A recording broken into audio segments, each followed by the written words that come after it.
Morning, Jamaica. The opposition has joined you this morning because Jamaica's health system is in crisis. Our premier teaching hospital, the University Hospital of the West Indies, is in a national health crisis. This health crisis is threatening patient care, staff morale, and public trust. This crisis, though, did not come up overnight. It didn't happen by chance. It is a direct result of governance failure and political interference. Today, we are going to place the facts before the country, exposing the human cost, the cost on the staff, and the welfare of those who have to interface with this system. Our leader of the opposition, Mark Goldin, will play for you play by play what has happened since this crisis began unfolding. After which, Dr. Dawes will take you with the facts, and you then will have to make the decisions. We'll take your question after the break when we come back. Good morning. I'll go first. So many have been wondering why did we take so long to do a press conference? And it's a simple reason. After every scandal that he has faced, the Minister of Health has gone on a cross-country tour and gone on every talk show and produced a lot of news to drown out whatever it is that we're bringing attention to. And as a result of that, he has been able to escape time and time again, scandal after scandal. So we decided to do things a little bit different. So we brought things out in the media in a creative way. And then we allowed the minister to do his usual tours. And you would have seen over the last few days that he has gone to most of the hospitals. There have been a lot of sound bites, a lot of stories. He has been on a lot of talk shows. And all of this has served to kill the discourse of what is happening at the university hospital. So now that he has done what he usually does, we are now going to have the press conference that so many are dying for. So we want to bring back the attention to the University Hospital of the West Indies this morning. And the reason why we have to bring back the attention to the University Hospital of the West Indies is because it is the premier teaching hospital in the Caribbean. So it's not just a regular hospital where you go and get treatment. This is where doctors, nurses, physiotherapists, lab techs, many healthcare workers are trained. And if the university hospital loses its accreditation, it can impact on healthcare across the region. Not only does it serve as a teaching hospital and it is in danger of losing its accreditation and as a result affecting the University of the West Indies, but it sees about 10% of the Jamaican population every year and it is a type A referral hospital. So we have to preserve the University Hospital of the West Indies. And what has been happening, especially over the last few years, is that the hospital is almost in a death spiral because of poor governance. Now, the minister has repeatedly distanced himself from what is happening at the university hospital. And he has basically cast blame on the departmental heads. Um, and we cannot allow this to happen another time.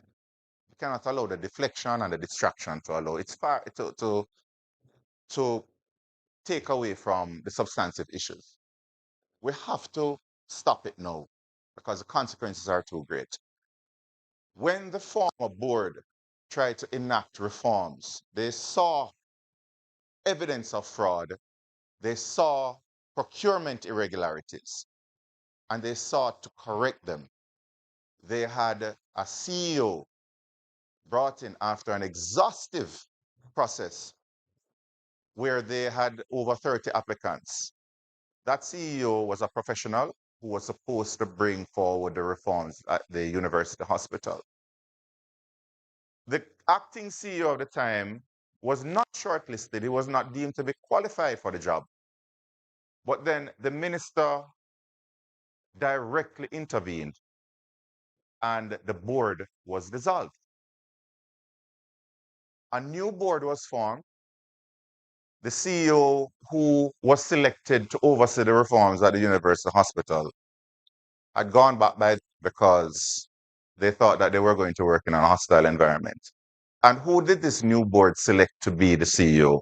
The same acting CEO who was not qualified for the job, according to the HR panel. This is the same CEO who has overseen the scandal that has plagued the University of the West Indies that we're seeing in the Auditor General's report.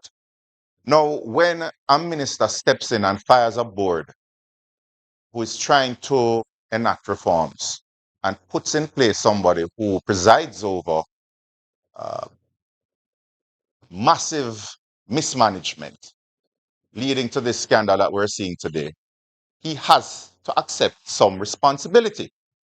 Because in firing the board and putting in place what some may say is who he favors, he has given his imprimatur on the governance structure of the university hospital.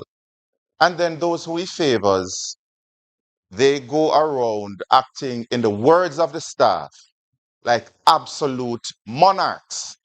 And this has led to an HR crisis at the university hospital where disaffected staff have written letters of complaints, where they've had meetings where the notes have been sent to the board crying out for change. They have highlighted procurement issues, irregularities. They have been sidelined from the process.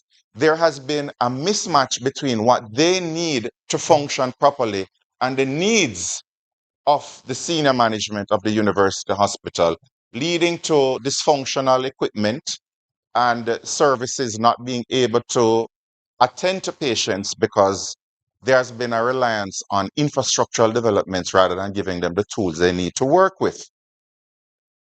We have to mention, of course, the Sagicor Foundation's donation to the hospital. And it is being spun as if we are attacking a private sector entity. No, we're not. We feel sorry for Sagicor because Sagicor had all good intentions to help the pediatric unit at the university hospital. The pediatricians were very involved in the Sagicor Foundation's efforts to raise the funds. But then Sagicor was misled, hoodwinked, taken for a ride by senior managers at the university hospital who told them that the pediatric department had bought into the reallocation of the resources. So instead of the $75 million going towards the pediatric ward that it was initially earmarked for, it went towards a CT scanner purchase. And the poor organization, not knowing what was going on, went along with it. The pediatricians were basically told by some managers that they are not getting the money. The money is going to be used elsewhere and they have no say in the matter. In their words, they feel like they were used. And it's situations like this that has led to low staff morale and has led to poor service at the University Hospital of the West Indies. And if it continues this way, you're going to see the death of a regional institution.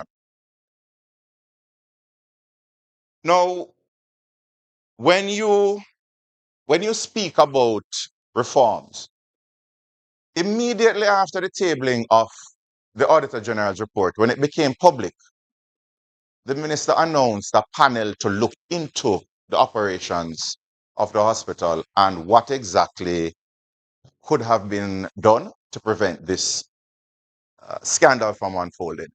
And it seems genuine when you look at it, that we're seeing the report coming out and then the minister taking decisive action less than 24 hours later. But they knew about the report from last year.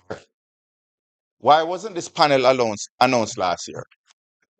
Because the panel is only to serve as a distraction for you to wait 4 months, lose interest, and then You would move on to another scandal somewhere else, maybe Cornwall Regional, and then this matter would die a slow and painful death.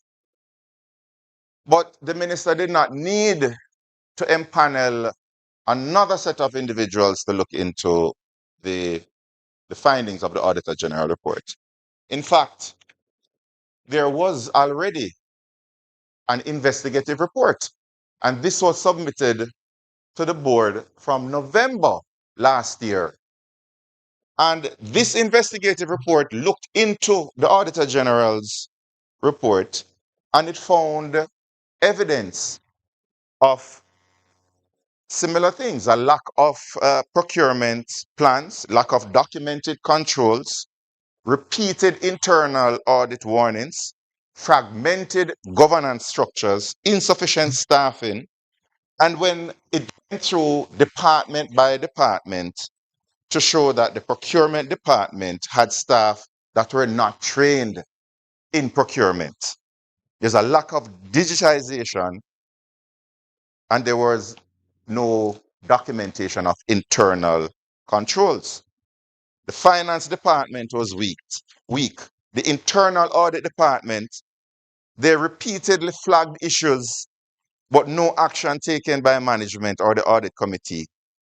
And of course, they had insufficient staffing and insufficient space to perform their duties. You look again at system-wide governance failures. Audit committee not performing its statutory role, CEO and senior directors not enforcing internal audit recommendations, no coordination between internal audit and risk management, and of course, again, insufficient digitization. The office of the CEO was flagged repeatedly for breaches. The CEO, reading from the internal audit, the internal investigative report, the CEO confirms ultimate responsibility for operational decisions, including procurement approvals. We know where the buck stops, and we know who allowed the buck to stop there. So we do have not just the findings, but we have the recommendations. So I don't know what this new panel is going to add when this investigative committee has already said that we should establish board-approved annual strategic procurement plans. We should have digital procurement.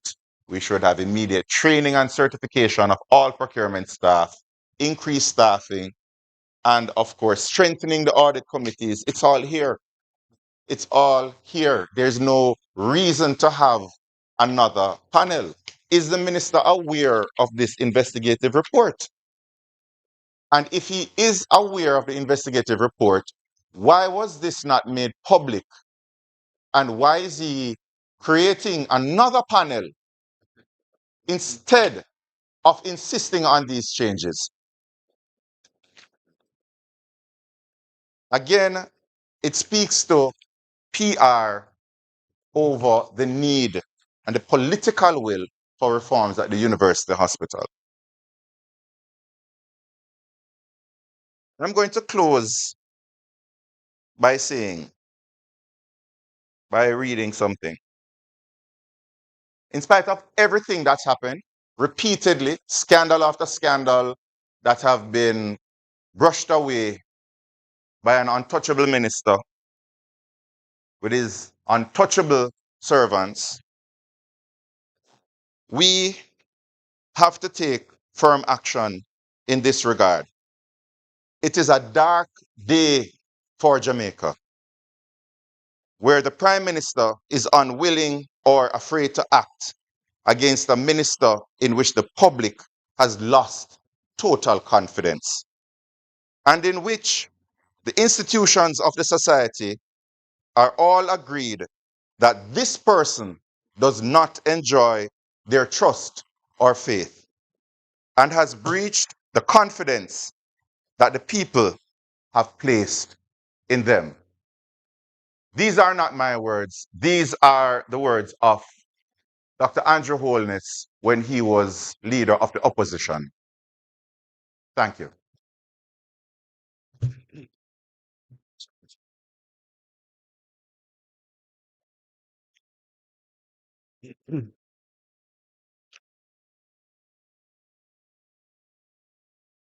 Thank you very much, Dr. Dawes. I come to this matter as somebody who was born and grew up on the university campus. My father served at the University Hospital of the West Indies for over 40 years to the date of his death. And as a youngster, I used to frequently visit Ward 17, which was the ward that he headed, on Christmas Day, giving out presents, etc. So when I see this cherished institution, which was the leading light of the University of the West Indies as a tertiary institution and had built a reputation of excellence over many years, coming to this point, this very low point, where the Auditor General has exposed system failures, governance weaknesses, malfeasance, procurement violations, and where anecdotally one hears on a regular basis the dire situation faced by people who come to the hospital and need medical care. It really is a travesty, and it pains my heart as somebody who has this long-standing familial connection with the institution. This is a government that doesn't hold its leaders to account. There's no accountability within the Andrew Holness administration. We have a Minister of Health who has gone from one scandal, one massive failing to the next. From the Cornwall Regional Hospital debacle, still unresolved, the dead babies situation, and there's no accountability. And this situation at the University Hospital is one that he cannot wash his hands of. The reason being that he was responsible for disbanding the board of the hospital that had commenced a process of getting the systems, the governance, and the management of the hospital into a state of good order. Commenced, most importantly, a CEO recruitment process. And that was a professional and transparent global search for a suitably qualified and experienced person to take over as the chief executive officer of the hospital. And a firm that was experienced with Government of Jamaica protocols, received over 40 applications, shortlisted 6 qualified candidates, and the board's Human Resources Subcommittee unanimously selected a top candidate who happened to be from overseas. That board also implemented successfully long-stalled hospital information management systems that have been inactive since 2017. And they had revived that in 2022, 2023, and were getting that on track. And an internal audit had uncovered irregularities in contract awards and purchasing, and the board detected suspected fraud in the payroll department, and that had led to arrests. And the board initiated measures to recover over 30% of potential billing revenue that was being written off or uncollected before their tenure. This was a board that was working. This was a board that was seeking to address deep structural problems in the governance and management of the hospital.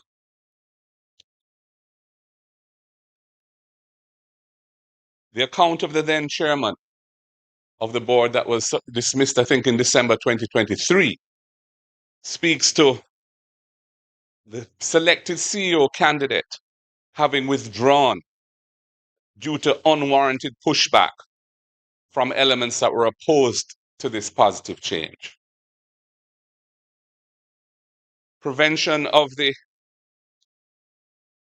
automatic permanent appointment of the acting CEO, seeking to do that, the board voted to appoint another senior director as acting CEO because they were faced with a situation where the chosen person was effectively driven out, and they did not want to return to the status quo, which they were seeking to move away from in a positive direction. And that is when the minister intervened, overturned that board decision, insisting that the former acting CEO remain and that the search for a new manager, new CEO, be restarted. The then chairman resigned on December 4th in the face of this interference, stating that the situation he had found himself in was untenable. And the minister then dissolved the entire board and appointed a new one.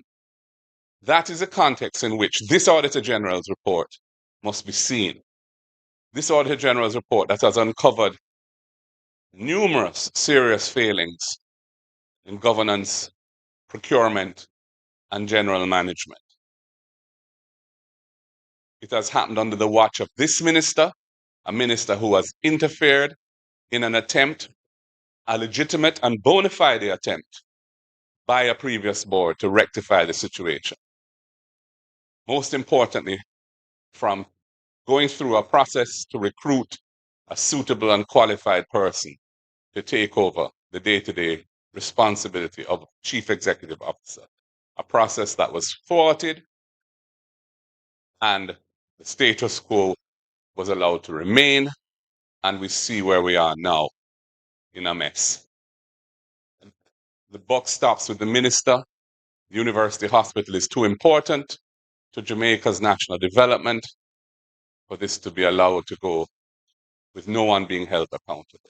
It is just another incident in the litany of malfeasance, of corruption, of nepotism, which has been a feature of the Andrew Holness government for the last 10 plus years.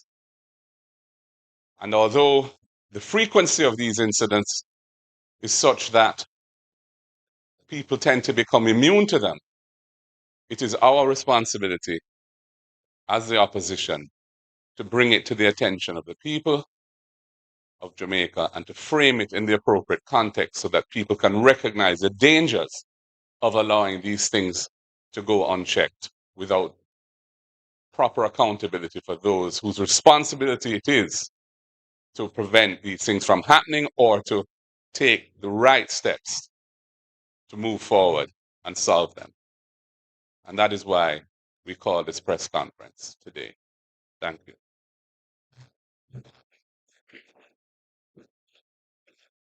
Now, there you have it. If you have questions and you're in the room, please indicate by raising your hand and we'll get a microphone to you. Please say your name and the news agency you represent. If you are online via Zoom platform, please use the raised hand icon.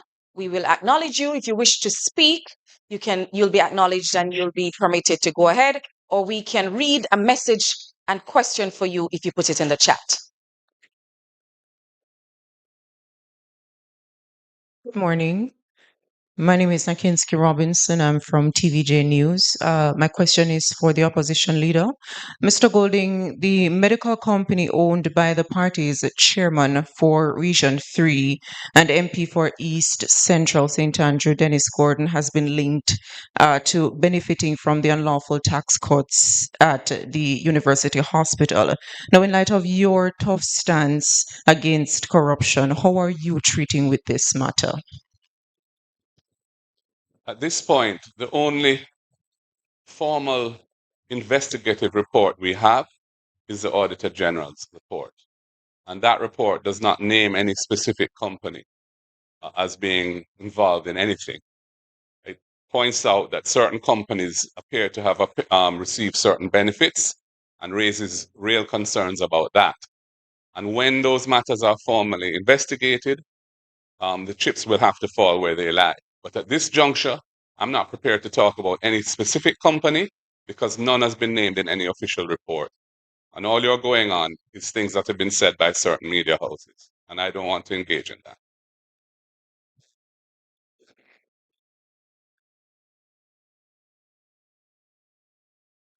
Follow up to that question, Mr. Golding. Siobhan Campbell from Nationwide News. The matter raised by my colleague, have you actually raised it with the chairman of Region 3, that's Dennis Gordon? Has he given you an explanation or an answer regarding the allegations raised? First of all, I just want to wish your CEO, I assume he's your CEO, your leader in Nationwide, a speedy recovery from his recent health challenge. I hope he recovers well and quickly. And in terms of your question, I've had discussions with the person to whom you referred. Those discussions are not matters that I would disclose the details of. Suffice to say, he knows my position because my position is not new, and he agrees with my position that the chips must fall where they lie if there's anything in any kind of allegation. But at this juncture, he has maintained that he has done nothing wrong, and I have no reason to doubt that because I haven't seen any official investigation, any official report suggesting otherwise. And I'm not prepared to engage in any speculative chase after any individual, which is just based on rumor or based on conjecture or based on information, the source of which we have no knowledge of. Recognizing Zara Burton online, please unmute and go ahead with your question.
Ms. Burton,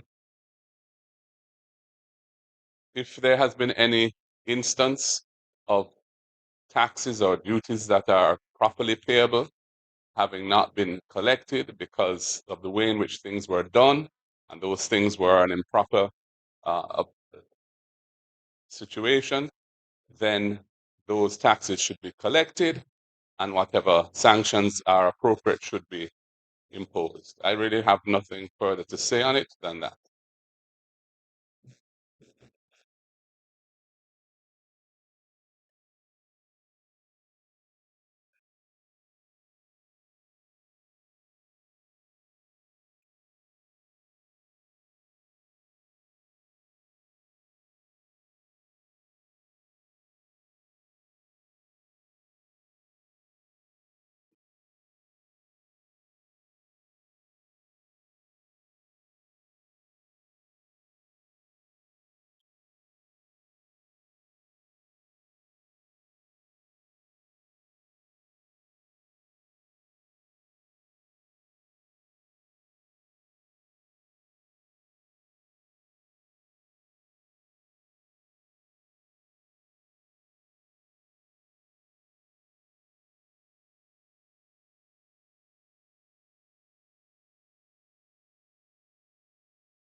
Um, okay, Zara, thank you so much for that. As the leader of the opposition said earlier, We are not in any position to confirm or deny or substantiate anything that has been said by a particular media house about this topic. All we have is what the Auditor General has put on the table. The Auditor General's document has not named the company you sought to name just now. We would not be irresponsible to bring information and speculation to the table right now without further, because that is injurious to all parties involved. As the leader said, his principle and the principle of the People's National Party is that the chips will fall where they lie. All parties are aware of this position. Please go ahead with your question, Siobhan. Yes, unless there's more questions regarding this matter, I did make a promise to my listeners that I would ask this the next time I had an opportunity, so I bring it here. We're still in the recovery phase from Hurricane Melissa.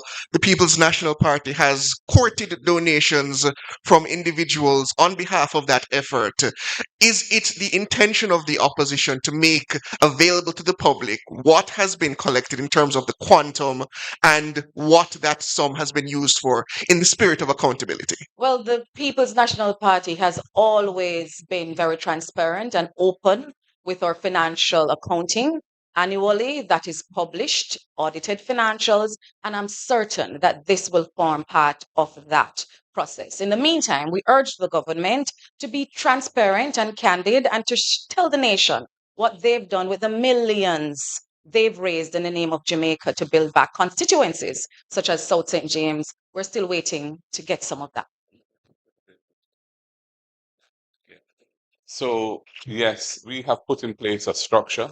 We created a new structure after Melissa with a national disaster risk management committee within the party. There's a chairman who is Fitz Jackson. There's a projects director who is the treasurer of the party, Senator Keisha Anderson. And part of their mandate is to ensure that there's full accountability and accounting for any relief that is administered through the party. So those reports will be prepared and will be made available in the appropriate channels. What I would say is that what we have heard is that there have been many billions of dollars of emergency procurement by the government. Emergency procurement means that there is no proper tendering and you don't know whether you're getting value for money. Now, I'm not saying that the circumstances didn't warrant using that procurement methodology. What I am saying is that the accountability for those resources becomes all the more critical. And we don't know what mechanism the government is going to provide to assure the public that those resources have received value for money. I remember arriving in Black River a few days after Melissa, and I saw a member of parliament, not from St. Elizabeth, on a street corner. And when I asked, I was told trucks were being used for the cleanup. So there you go. From the day one almost, the potential for nepotism, the potential for persons getting the benefit of their inside connections was being manifest. And so I feel that this is very important and that I ask the media to ensure that they hold or try their best to hold those who are responsible for these huge resources being expended are held accountable for how it's being done. Similarly, in relation to the university hospital matter, I realize that the media is fixating on the allegation made by one media house. But when you look at the report, there are many important issues in that report that need to be addressed and should not be swept under the carpet. There are multiple players involved, and it's important that we don't abandon any kind of balance in how we deal with this thing and focus on what is actually before us from a credible source. And the only credible source presently having provided any information to the public on this is the Auditor General through her report. And to the extent that she has findings in there that warrant further investigation, I expect those further investigations to be done by the appropriate authorities. And when they make their findings, we will address them. But at this point, we're not proceeding on the basis of speculation, character assassination or anything of that nature. As I said, I have spoken to the persons involved. They have given me certain assurances, and at this juncture, I'm waiting to see how the matter develops in light of the report that we have, which is the Auditor General's report. Recognizing Janella Perseus. Please unmute and go ahead. Thank you so much.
All right, so I'll take the first and the third, and the party leader will speak to the issue regarding the permanent secretary. So I'll say again what has been said by Mr. Golding and that I repeated. Mr. Golding had conversations with the named individual. He was given certain assurances. Mr. Golding also conveyed to the member in question that the party's position is, as is Mr. Golding's, that the chips will fall where they lie. With respect to the third question, today we are discussing a national health crisis that has the potential to derail the health conditions of many mothers, children, lots of people who are sick and needing health care. We wish to focus this discussion on that topic. We will, however, allow Mr. Golding to speak about the permanent secretary issue since you've raised that, but we want to refocus to the main issue. Thank you. Yeah, I mean, Janella, your first question was already answered. I don't see the need to repeat what I said before. In terms of where the chips lie means, that would depend on what the chips are. I can't speculate at this point as to what may or may not arise. On the third question, I'm here. I'm doing the party's work, and we're going through a process of appraisal and making the necessary organizational decisions so that we will get past the line next time. We were very close last time. If you add up the 4 seats that we needed to form government, and the total margin of adding up all 4 seats between the parties was 1,097 votes. That's how close this election was.